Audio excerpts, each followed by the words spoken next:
Shalom. Sentant sa mort, un fonctionnaire du nom de Tom Smith a jugé bon d'appeler ses enfants et après avoir prié pour eux, leur a conseillé de suivre ses traces afin qu'ils vivent heureux et en paix.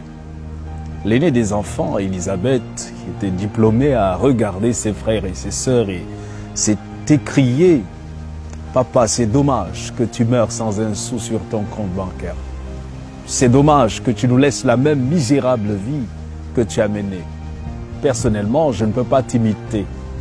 D'autres pères que vous considérez comme corrompus, détourneurs des fonds publics, ont laissé des maisons, des propriétés à leurs enfants.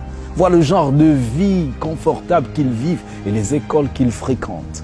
Toi, tu meurs après 35 ans de service public avec une seule carcasse de voiture. Le seul honneur que tu as eu, c'est ce prix de meilleur comptable de la fonction publique avant même notre naissance. Même cette maison dans laquelle nous vivons est un appartement loué. Désolé, je ne peux pas suivre ton exemple. Tu veux mourir d'une maladie banale sans possibilité d'évacuation à un hôpital de référence. Comment allons-nous prendre soin de notre mère et de nos cadets? Est-ce en vivant comme tu faisais? Comment? Papa, s'il te plaît, laisse-nous mener notre vie comme nous pouvons. Le père n'avait pas un seul mot à redire. On lisait la peine sur son visage. Quelques jours plus tard, M. Tom Smith décède. Et 3 années après, Elisabeth a terminé avec sa maîtrise. Elle postule pour un emploi et doit passer un entretien dans une multinationale. Le comité avait déjà sélectionné un candidat pour le poste très convoité, mais il voulait toutefois terminer l'interview de tous les autres candidats sur la liste, juste pour la forme. Elisabeth était donc en face des membres du comité de recrutement. Le président du comité a parcouru son CV, a hoché la tête et lui a dit « Salut mademoiselle Smith, parlez-nous un peu de vous » et Elisabeth répond « Je suis Elisabeth Smith. Mon feu père, Tom Smith, était le chef comptable régional de la National Insurance. Il a servi comme administrateur de la santé publique pendant de nombreuses années. » Mais le président l'interrompt. « Oh mon Dieu, vous êtes la fille de M. Tom Smith. Incroyable !» Il s'est tourné vers les autres membres et leur a dit « C'est Tom Smith est celui qui a signé mon formulaire d'admission à l'Institut des administrateurs agréés alors qu'il servait dans notre district. Et sa recommandation m'a placé là où je suis aujourd'hui. » C'était vraiment difficile de trouver à l'époque la signature d'un homme de son rang. Il fallait être riche pour faire signer le formulaire. Mais ce qui est étonnant, c'est qu'il a fait tout cela gratuitement. On ne se connaissait pas. Il l'a fait pour moi. Et 1 an après, je l'ai cherché à son bureau, mais il n'y était plus. Je n'ai plus jamais entendu parler de lui. Se tournant vers Elisabeth, il lui dit « Il n'y a plus de questions pour vous. Vous avez décroché ce poste.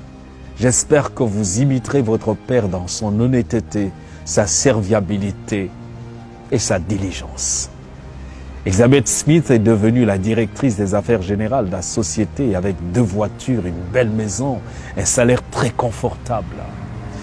Et après 2 années de travail dans l'entreprise, le directeur général du groupe qui devait partir avait besoin d'un remplaçant. Une personne intègre était recherchée et c'était Elisabeth Smith qui avait été nommée. Dans une interview, on lui a demandé le secret de son succès. Et les yeux en larmes, elle répondit « C'était mon père qui m'avait ouvert ses voies. C'est après sa mort que j'ai su qu'il était financièrement pauvre, mais fabuleusement riche en intégrité, en discipline et en honnêteté. À quelques jours de sa mort, je l'avais insulté pour son style de vie désintéressé. » Comme Tom Smith, il faut apprendre à se construire un nom. La récompense peut ne pas suivre rapidement, mais elle viendra. L'intégrité, la discipline, le service et la crainte de Dieu rendent riches. Et cette richesse nous laisse dormir en paix. Nous devons laisser un bon héritage à nos enfants, à la prochaine génération. Construisez-vous un bon nom pour vos enfants ou un bon compte bancaire. L'argent s'estompe, la renommée disparaît, les voitures se démodent, mais un bon nom reste pour toujours. Psaume 37, verset 25 dit « J'ai été jeune, j'ai vieilli, et je n'ai point vu le juste abandonné, ni sa postérité mendiant son pain. » Le sage dans Proverbe 22, verset 1 va dire « La réputation est préférable à de grandes richesses, et la grâce vaut mieux que l'argent et que l'or. » L'intégrité est une qualité qui revêt son possesseur d'un pouvoir irrésistible, d'un pouvoir qui le rend fort pour résister contre toutes les adversités. Une personne peut être dépourvue de beauté physique ou d'éclat intellectuel, mais si elle est honnête, elle obligera le respect. De telles personnes ont su rester en communion avec Dieu. Elles ont pour modèle le Christ rédempteur. Avez-vous mauvaise réputation? Vous appelle-t-on escroc, menteur, voleur, tricheur, véreux, corrompu? Dieu désire vous transformer. Venez à lui tel que vous êtes et bâtissez-vous un nom. Soyez bénis.